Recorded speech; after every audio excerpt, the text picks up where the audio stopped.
bem, estamos aqui então com Luciana Fioroni e a gente vai discutir as dimensões psicossociais da pandemia do Covid-19. Luciana, você pode se apresentar primeiro? Posso sim. Carla, oi, tudo bom? Obrigada pela oportunidade da gente conversar. Sou Luciana Fioroni, sou professora do Departamento de Psicologia da UFSCar, também do programa de pós-graduação em Gestão da Clínica, e estou junto com a Carla e um outro coletivo de professores, alunos profissionais da saúde, da educação, construindo propostas para a gente pensar e atuar nessa pandemia do Covid-19. Que bom, Lu, obrigada. Lu, acho que a gente gostaria de te ouvir um pouco, porque é uma perspectiva bastante interessante da psicologia social, né? E aí imaginamos que você pudesse contar para a gente um pouquinho sobre como é que você pensa, né, analisa o que estamos vivendo em relação aos medos primordiais, os efeitos e estigmas dessa pandemia, né, dessa doença do Covid-19 nos tempos atuais. Então, acho que essa pandemia do Covid-19 nos coloca a pensar um conjunto de coisas que são novas, mas que também a gente já vem pensando há algum tempo, né? É muito importante nesse momento, diante do desconhecido, do novo, do incontrolável que pode representar a pandemia, a gente poder voltar aos aprendizados que fizemos enquanto conjunto de ideias e pensamentos científicos, sociológicos, sobre como que a humanidade tem lidado com a questão do adoecimento, né?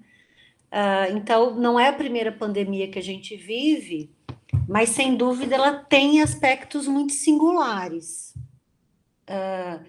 E eu fico pensando que tem uma autora norte-americana, a Susan Sontag, que ela pode nos ajudar a gente compreender as diversas reações, imagens e sentimentos que a gente pode ter em relação à pandemia do Covid-19. A Susan Sontag, ela tem um livro que chama A Doença como Metáfora e também um outro livro que fala sobre a AIDS como metáfora.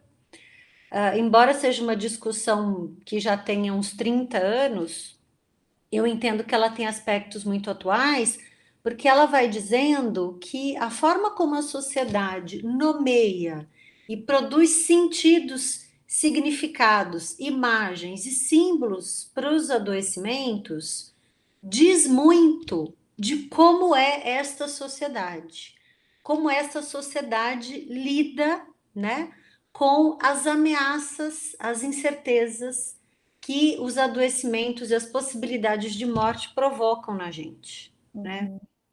E tem uma coisa muito interessante para a gente pensar nesse sentido, é que a experiência do adoecimento e a própria doença, para a gente que trabalha com saúde coletiva, com psicologia social, nunca são fenômenos exclusivos da pessoa. Não são coisas que acontecem por responsabilidade ou por culpa da pessoa, né? Mas são processos que estão muito vinculados às formas de organização de uma determinada sociedade. Desde a organização econômica até a organização em termos de valores, de ética, de formas de relações humanas. Então, é sempre importante a gente pensar, eu acho que essa é uma contribuição bacana da psicologia social, que os processos de adoecimento, eles têm fortes determinantes sociais e que a forma como a gente experimenta o adoecimento está muito vinculado a isso, né? Uhum. E eu andei pensando que as diferentes reações de, por exemplo, minimização do problema da Covid-19, né? Elas também voltam a colocar para a gente o problema da metáfora, da doença como metáfora, né? Então a gente imagina que numa sociedade no século XXI, hiperconectada, hipertecnológica, hiperdesenvolvida, como é que a gente não consegue lidar com um vírus?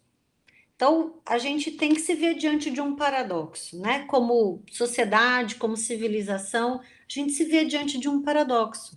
Como que tanto avanço científico e tecnológico não deu conta de um vírus? Uhum.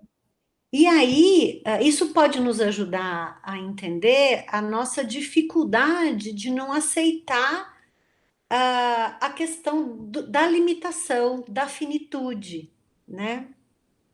Que estão presentes na vida. E aí eu acho que isso ajuda a entender por que que às vezes uma parte da sociedade minimiza o problema, né? E aí chama a Covid-19 de gripinha, de vai passar logo, isso não é um grande problema, né? Essas minimizações, essa certa banalização do problema, pode representar, em parte, essa dificuldade que a gente tem enquanto sociedade de lidar com as limitações, de lidar com a possibilidade da morte, né? Então, nesse sentido, é o que a Susan Sontag diz, que as doenças, elas são metáforas de um certo funcionamento social, né? Uhum. E acho que uma coisa importante para a gente pensar também é o quanto a gente vai criando representações para responsabilizar o próprio doente ou paciente da sua condição, né? Então a gente vai criando uma responsabilização individual para a pessoa, como se ela fosse a única e grande responsável pelo seu próprio adoecimento. Aí a gente descontextualiza todo um conjunto de situações que fazem com que as pessoas sejam mais ou menos vulneráveis, né, às formas de adoecimento, no caso ao Covid-19. É claro que é muito diferente você ter acesso à saúde, acesso à moradia, condição de se isolar, né? Do que um grupo populacional que não tem condição de se isolar, que não tem condição de parar de trabalhar, né? Uhum. Então, obviamente, essas vulnerabilidades, elas impactam na sua condição de adoecimento. Então, é uma atitude quase que perversa da sociedade culpar o doente pela sua condição, né? Porque a gente perde essa capacidade de compreender que os processos de adoecimento estão inseridos numa certa dinâmica social, econômica, que tem a ver com as políticas públicas também, o quanto as pessoas têm acesso às políticas públicas de proteção, que agora se fazem absolutamente mais importantes, né, do que em outros momentos. Uhum.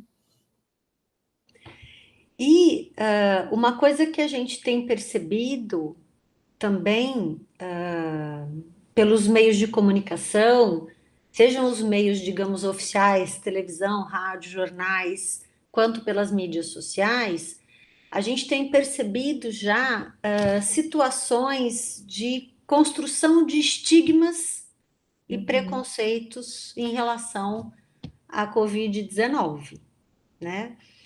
Então, a gente já escutou que a Covid-19 é um vírus chinês, né?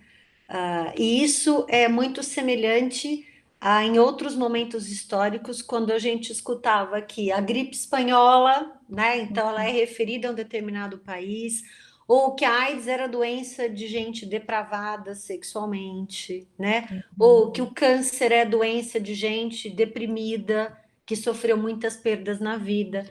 Então, a gente vai criando, associando estigmas, aspectos de personalidade, aspectos biográficos das pessoas, Uhum.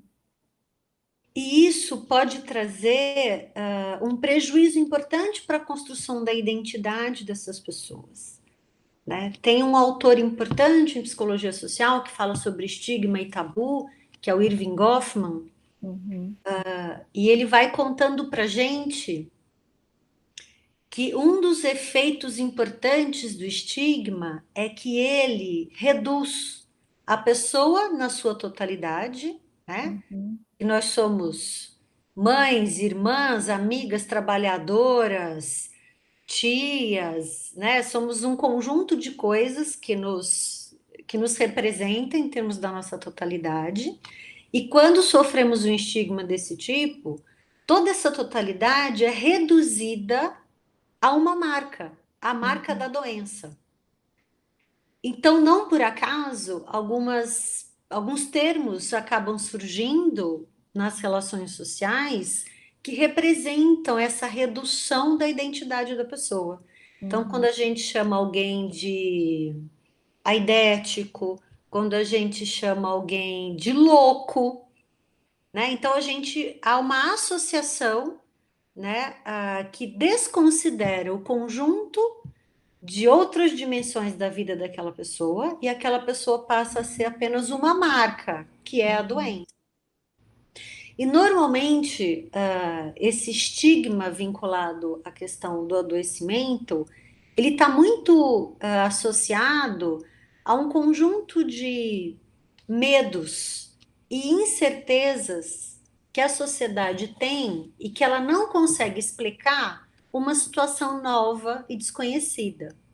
E o Covid-19 representa uma situação nova e desconhecida para a gente, Uhum. né? Então, uma das formas da gente lidar com isso é encontrar explicações muito rápidas, simplistas e que encerram a conversa, porque trazem uma explicação equivocada e reducionista para o problema, né?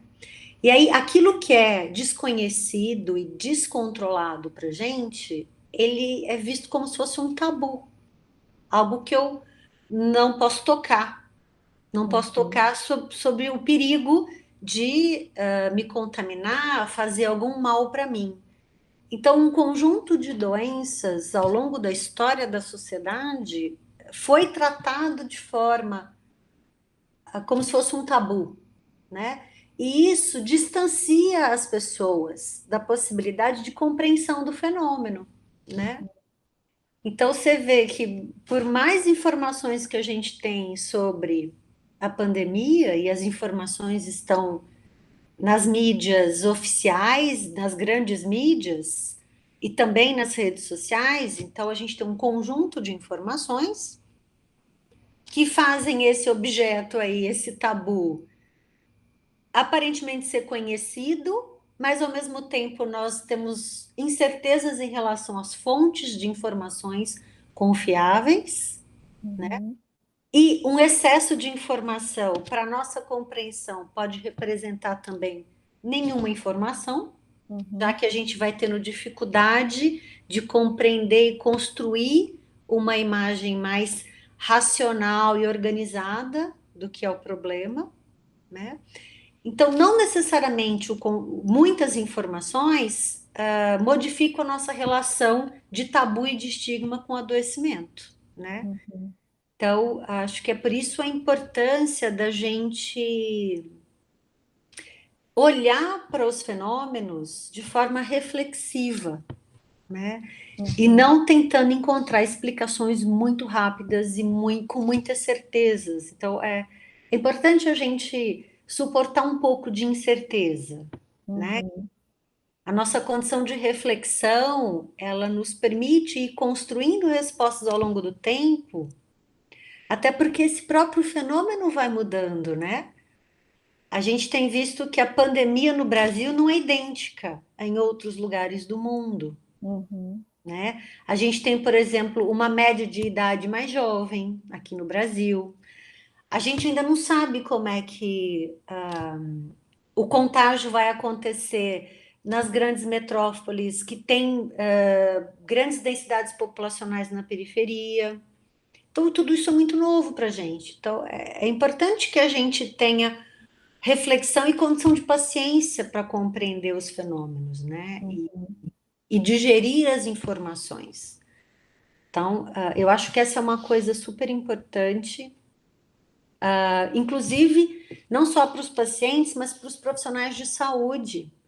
Eu Uhum. estava vendo outro dia, acho que foi em algum jornal, que alguns profissionais de saúde relatando que estavam sendo estigmatizados porque têm contato, né, com as pessoas doentes. E aí o profissional de saúde passa a ter, a ele receber o tabu. né? Ele Uhum, também representa um tabu, então uhum. você não pode, você tem que se afastar do profissional de saúde, né? Sim, alguns foram até foram tratados com violência, né, em transporte público.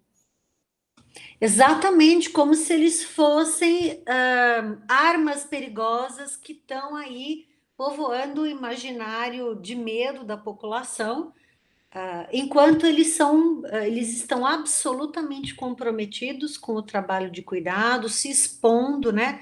Então, Uhum, veja, o estigma é uma carga a mais psicológica, sociológica para um profissional que já está extremamente sobrecarregado, né? Uma categoria profissional extremamente sobrecarregada. Então, é muito importante a gente falar disso. uhum.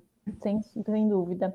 E claro que como o nível de contágio do Covid é muito alto, essa relação com o estigma, ela se dá de uma forma muito diferenciada também, né, de outras patologias, doenças que você comentou, né?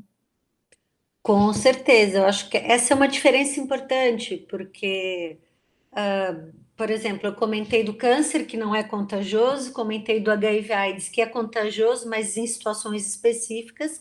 Uhum, E o coronavírus, a gente tem descoberto que basta respirar uhum, para você poder colocar o vírus no ar, né? Então, obviamente, essa facilidade de contágio, ela só faz aumentar o uhum, medo, né, social, esse imaginário social há um grande perigo que me ronda por todos os lados, uhum, né? Então com certeza isso agrava essas sensações, né? uhum, E aumenta as hostilidades. uhum, sim, infelizmente. É, e pensando nessas coisas também, Luciana, como é que você percebe ou analisa como as pessoas podem cuidar desses processos consigo mesmas, né? Porque isso vai passar por todos, né? Todos esses medos, essas angústias, está presente em todos, né? A gente tendo mais informação ou menos, conseguindo processar ou mais ou menos. Exatamente. Desse ponto de vista, todos estamos vulneráveis e afetados mesmo Uhum, pela situação. A gente tem percebido um conjunto de recomendações e orientações para as pessoas, especialmente em relação ao momento de isolamento, à quarentena, em relação aos cuidados para prevenir contágio. E aí, isso me faz refletir um pouquinho sobre como, ao longo da nossa vida, com a situação de pandemia ou não, a gente tem construído socialmente a ideia de como a gente se relaciona com a gente mesmo, né? uhum, Então, a ideia de autocuidado e a ideia de, por exemplo, o cuidado de si. Do ponto de vista do senso comum, é mais frequente a gente ouvir o termo autocuidado, né?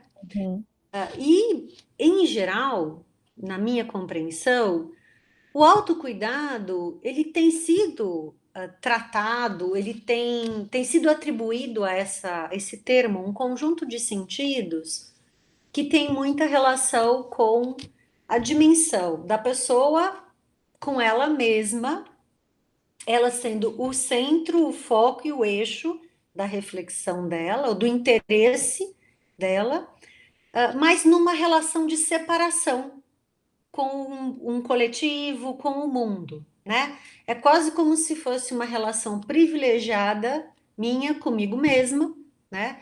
Quase que uma posição narcísica, denotando um certo egoísmo, né? Se a gente pegar o discurso das pessoas e fazer uma análise de conteúdo, uma análise de discurso, a gente vai ver que a ideia de autocuidado, de autoestima, está muito vinculada a uma compreensão muito narcísica de uhum, funcionamento, né? Então, é uma ideia que é absolutamente, exclusivamente individual. E aí eu acho que a gente pode recorrer a um conjunto de outras ideias mais interessantes para a gente pensar os desafios da pandemia e a responsabilidade de cada um sobre isso. Uhum. Tem um autor que é o Michel Foucault, que tem um conjunto aí de textos e de conceitos absolutamente densos, mas eu acho que ele tem um conceito que pode nos ajudar, que é um conceito de cuidado de si, Uhum. que pode parecer igual a ideia, num primeiro momento, igual à ideia de autocuidado, mas ele é radicalmente diferente. Uhum.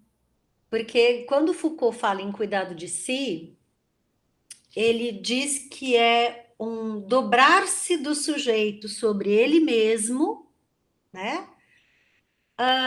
Mas com três dimensões extremamente importantes, que é a dimensão ética, moral e a dimensão da liberdade. Ele vai explorar a ideia do conceito de cuidado de si, voltando lá para a Grécia clássica, né?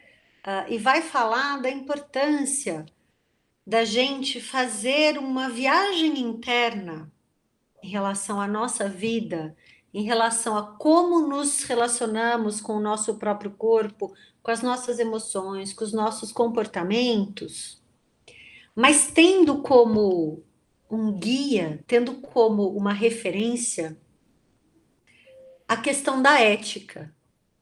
Então, de uma responsabilidade de os modos que eu tenho de ser, Uhum. eles impactam diretamente no mundo, não só em mim, mas no mundo. Então, essa dimensão ética faz a ideia de cuidado de si não ser uma questão narcísica, mas eu preciso desenvolver um cuidado de mim mesmo, né? Me debruçar sobre mim mesmo, para poder criticamente compreender qual é o meu modo de ser Uhum. e como este meu modo de ser afeta o mundo, afeta as pessoas ao meu redor, né? Uhum. Então, quais são as minhas decisões e qual é a moral que guia as minhas decisões? Como Uhum. eu lido com a minha liberdade diante das situações da vida e de que forma a minha liberdade impacta na vida dos demais? Então, eu acho que é uma ideia interessante, porque fala do desenvolvimento de uma responsabilidade de cada um consigo mesmo, mas se vendo dentro de uma coletividade, dentro de um âmbito que é público. Porque Uhum. o Foucault vai dizer que esse cuidado de si, que tem a ver com a ideia de governar a mim mesmo, Uhum. é isso que vai possibilitar que eu possa cuidar dos outros, que eu possa, entre aspas, governar os outros, governar no sentido do cuidado, né? Uhum. De dirigir os atos dos outros. Então eu preciso ter essa asepsia comigo mesmo para poder cuidar dos outros. Então, e acho que a pandemia do Covid-19 coloca a gente numa situação de precisar cuidar não só da gente, Uhum. mas de todo mundo, das pessoas que são próximas a nós, das nossas famílias, dos nossos amigos, das pessoas com quem a gente trabalha, das Uhum. pessoas que a gente absolutamente não conhece, né? Exatamente porque a Uhum. situação do fácil contágio nos coloca esse desafio. Então, eu acho que o Covid-19 traz esse desafio ético importante, que é, para eu poder cuidar do mundo, eu preciso cuidar de mim, Uhum. E né? cuidar de mim significa também cuidar deste mundo, né? Exatamente, exatamente. Uhum. Então, eu acho que nessa situação não cabe a ideia da autoestima, do autocuidado. Por isso que eu Uhum. acho que cabe a ideia do cuidado de si, que tem uma dimensão ética extremamente importante, que é exatamente pensar do meu modo de ser no mundo, Uhum. né? Porque não basta eu me trancar em casa e me desinfetar inteira com álcool gel e me sentir segura e falar, bom, agora é o suficiente, Uhum. né? Não, a gente percebe que isto é insuficiente. Até porque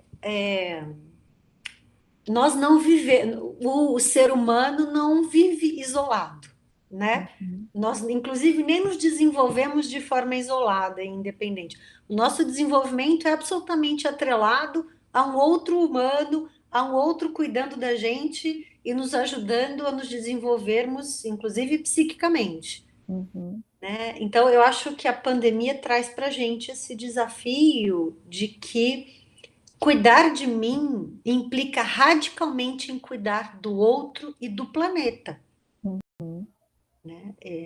Eu acho que essa é uma oportunidade de aprendizado importante. Difícil, desafiador, mas acho que é importante. Acho que é uma oportunidade extremamente importante. Extremamente importante. Acho que o Covid nos convida mesmo, né? Porque isso e fica bem escancarado com todas as medidas, com todos os cuidados que você precisa tomar, né? Com as mudanças do cotidiano.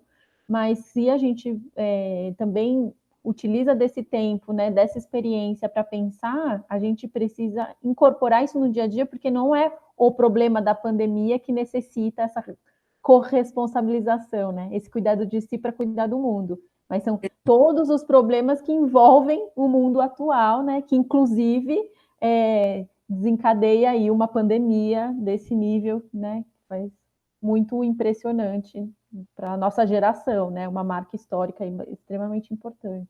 Exatamente. Não dá para pensar o Covid-19 fora do tipo de mundo, do tipo de economia, do tipo de circulação humana que a gente construiu. Uhum. Né? Então, ele pode ter semelhanças com a gripe espanhola do início do século XX, mas ele tem grandes diferenças, porque o mundo é muito diferente. Uhum. Né? Então, com certeza, é um produto do mundo atual, do mundo contemporâneo. Uhum. Muito bom, Luciana. Perfeito. Acho que a gente pode encerrar esta conversa por aqui e a gente pode pensar em outras também. Foi muito bom. Tá Não sei se ótimo. você tem mais alguma coisa que gostaria de colocar.